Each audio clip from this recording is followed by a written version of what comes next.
Larry Agobor est comparu en cour provinciale à Grand-Sault cet après-midi pour répondre à 3 accusations de fraude de plus de 5 000 de fausses représentations et d'avoir utilisé un certificat de naissance canadien frauduleusement. Ce fraudeur, étant familier avec les opérations bancaires canadiennes, réussissait à se procurer différentes cartes d'identité lui permettant d'ouvrir des comptes dans différentes succursales et ainsi se procurer des dizaines de milliers de dollars illégalement. Pour la Sûreté municipale d'Edmundston, il s'agit d'un véritable coup de filet, l'homme étant recherché à travers le pays par les forces de l'ordre et de l'immigration. Ce sont le gérant et les employés de la Banque de la Nouvelle-Écosse qui ont d'abord soupçonné l'homme qui s'était ouvert un compte à la succursale d'Edmundston.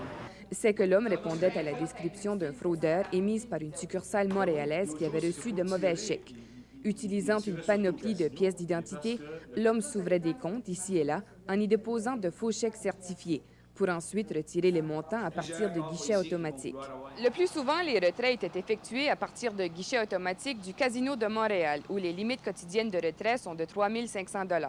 Donc, si l'homme avait déposé 9 000 $ dans un compte d'une banque quelconque, dans l'espace de 3 jours, il pouvait retirer tout l'argent.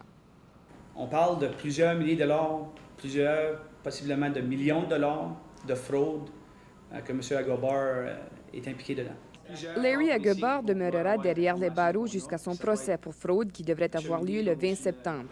Mais il n'est pas à bout de ses peines, puisque d'autres accusations pourraient être déposées ici et partout au Canada. Michel Poitras, à Edmundston.